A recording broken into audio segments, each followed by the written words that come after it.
శ్రీ మహాగణాధిపతయే నమః. శ్రీ మహాసరస్వత్యై నమః. శ్రీ గురుభ్యో నమః. 2026వ సంవత్సరంలో సంవత్సర గోచార ఫలితము ఎలా ఉన్నది అనే విషయాన్ని మనం తెలుసుకుందాం. ప్రథమంగా ఈ సంవత్సరంలో అనగా 2026వ సంవత్సరంలో ప్రధానమైనటువంటి గ్రహాలు అంటే సంవత్సర ఫలితాన్ని ప్రభావితం చేసేటువంటి గ్రహాలు గురువు, శని, రాహువు, కేతువు.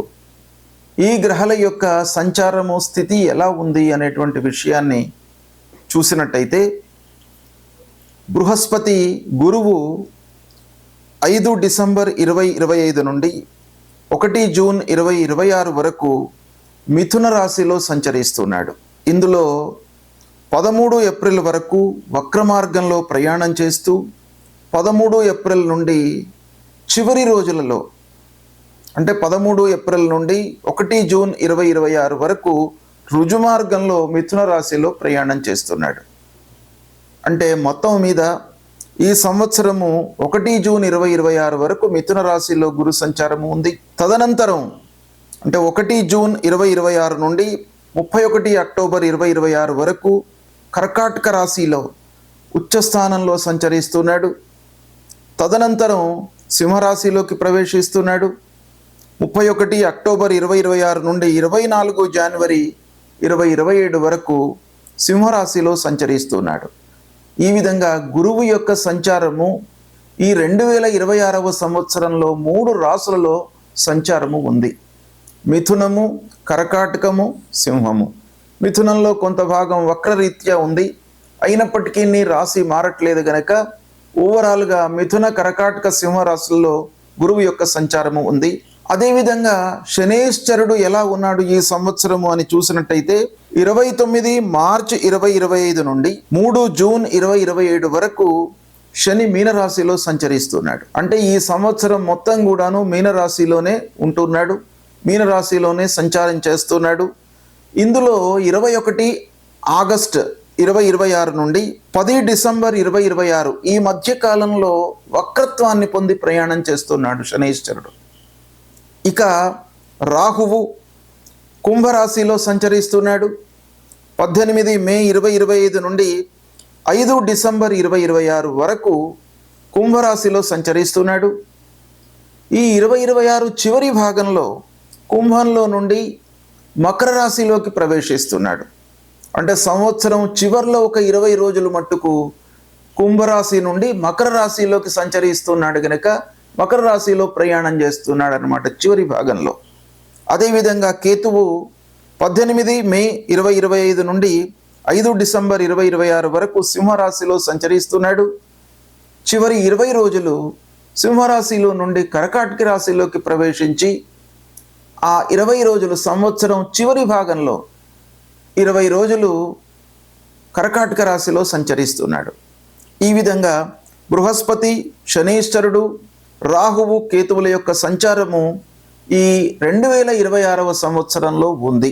2026వ సంవత్సరంలో వృశ్చిక రాశిలో జన్మించినటువంటి వారికి అంటే వృశ్చిక రాశి జాతకులకు సంవత్సర గోచార ఫలితము ఎలా ఉంది అనేటువంటి విషయాన్ని మనం తెలుసుకుందాం.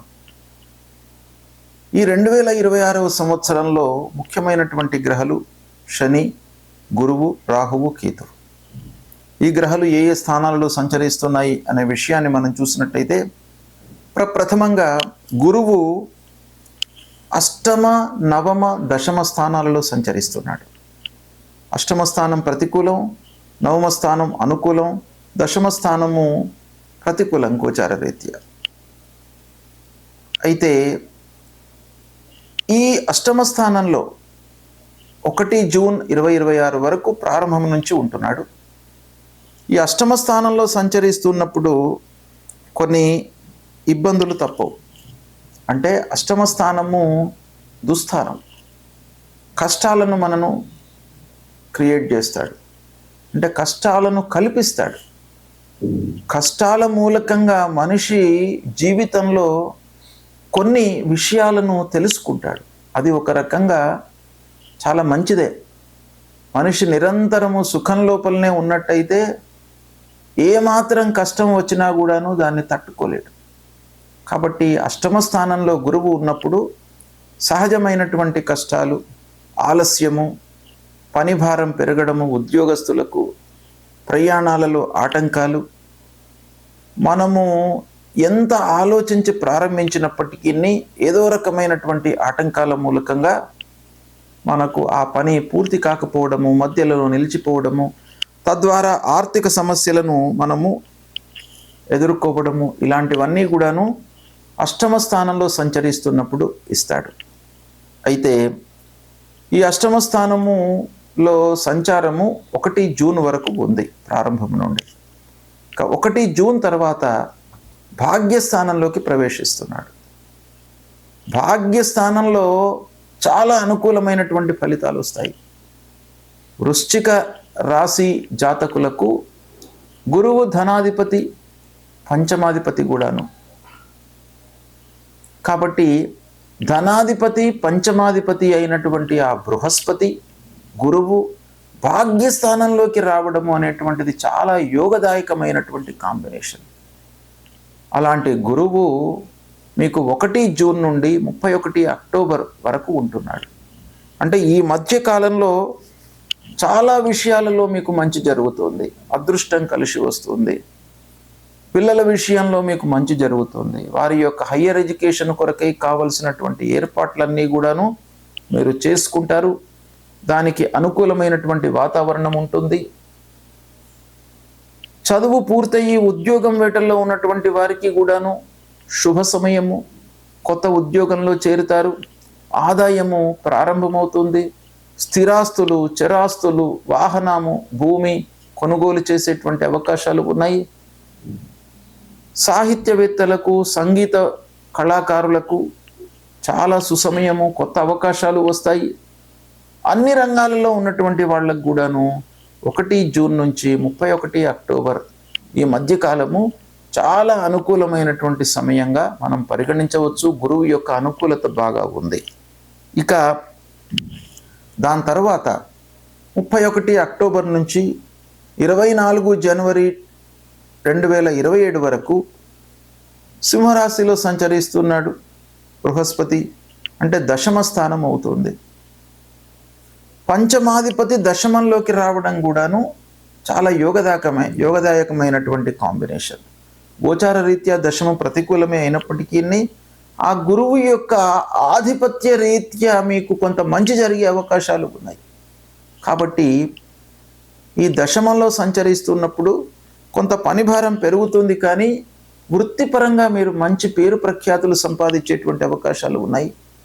మీకు సమాజం లోపల కూడాను గౌరవ మర్యాదలు లభిస్తాయి.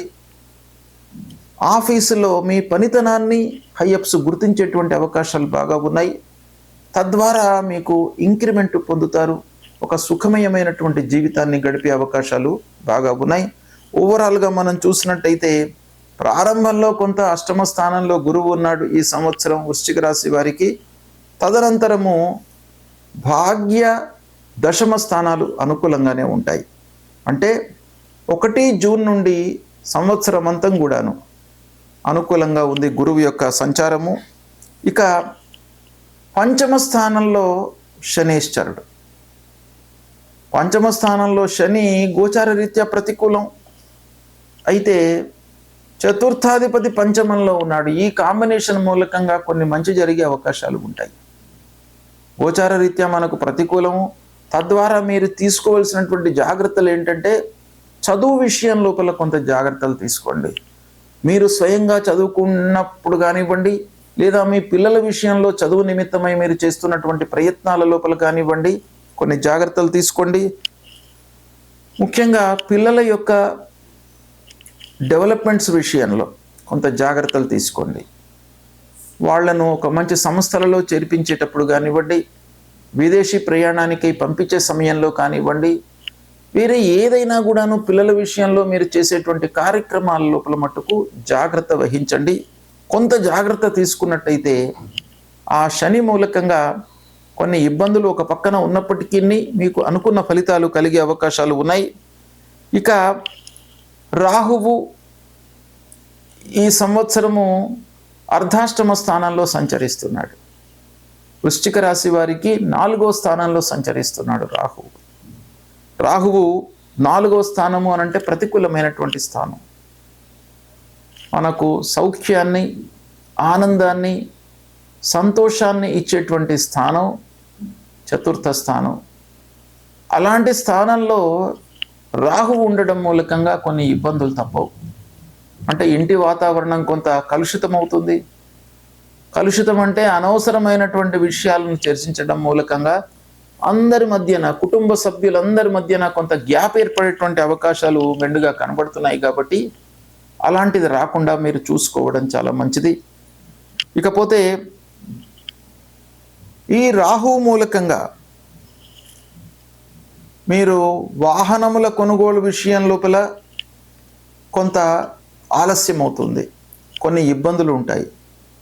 కాబట్టి వాహనము ముఖ్యంగా కొనేటువంటి సమయం లోపల కొన్ని నియమాలను, జాగ్రత్తలను పాటించడం మంచిది. భూములు కొనుగోలు చేసే సమయం లోపల, ఇంటి మరమ్మతులు చేసేటువంటి సమయం లోపల కొంత జాగ్రత్తలు తీసుకోండి. లేని పక్షంలో అనవసరమైనటువంటి ఖర్చులు, కొంత డబ్బును కోల్పోవడం అనేటువంటిది మనకు ఈ రాహు మూలకంగా కనబడుతుంది. ఇక కేతువు దశమ స్థానంలో ఉన్నాడు. కేతువు దశమ స్థానంలో ఉండడం మూలకంగా కొన్ని ఇబ్బందులు తప్పవు. అంటే ఉద్యోగంలో మార్పులు గోచరిస్తున్నాయి. అంటే గురు ప్రభావము జూన్ తర్వాత అనుకూలంగా ఉంది కాబట్టి ఒకవేళ మీరు జూన్ తర్వాత ఉద్యోగం మారినట్టయితే మీకు అనుకూలమైనటువంటి ప్లేస్లోకి మళ్ళీ మీరు వెళ్ళే అవకాశాలు ఉన్నాయి. బిఫోర్ జూన్ ఒకవేళ మీరు ఉద్యోగం మారినట్టయితే కొన్ని ఇబ్బందులు తప్పవు. కనుక ఒకవేళ మీ చేతిలో అలాంటిది మార్పు ఉన్నట్టయితే, ఆప్షన్ ఉన్నట్టయితే, మీరు జూన్ 1 తర్వాత ఉద్యోగం మారడానికై ప్రయత్నాలు చేసుకున్నట్టయితే మీకు కొత్త ఉద్యోగం లోపల కూడాను మీకు సుఖమయమైనటువంటి పరిస్థితి ఉంటుంది, సంతృప్తిగా ఉంటారు. ఇక ఓవరాల్గా మనం చూసినట్టయితే వృశ్చిక రాశి వారికి ఈ గురువు ప్రారంభంలో ఇబ్బందికరంగా ఉన్నప్పటికీ నవమ దశమ స్థానాలు కొంత అనుకూలంగా ఉన్నాయి. శని, రాహువు, కేతువు ప్రతికూలంగా ఉన్నారు. ఈ విధంగా ఈ 3 గ్రహాలు ప్రతికూలంగా ఉన్నాయి కాబట్టి కొంత మధ్యలో అంటే జూన్ టు ఎండింగ్ వరకు మీకు అనుకూలంగా ఉంది గురు మూలకంగా. మిగతా గ్రహాలు కొంత ఆ అనుకూలతను నియంత్రిస్తాయి.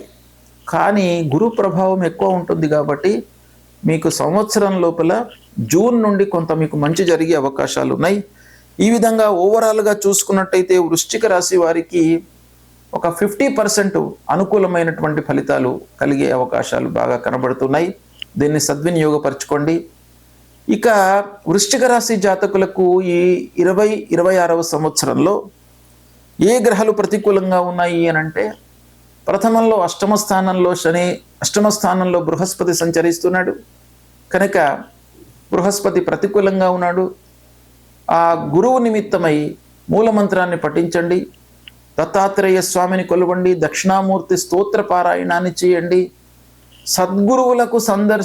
సద్గురువులకు సంబంధించినటువంటి చరిత్రను చదవండి, గురు చరిత్రను చదవండి, కీర్తన చేయండి. తద్వారా మీకు ఆ గురువు యొక్క అనుగ్రహం లభిస్తుంది. ఆంజనేయ స్వామి దేవాలయానికి వెళ్ళండి, హనుమత్ దర్శనం చేసుకోండి, అమ్మవారిని కొలవండి, విఘ్నేశ్వరుణ్ణి ప్రార్థించండి.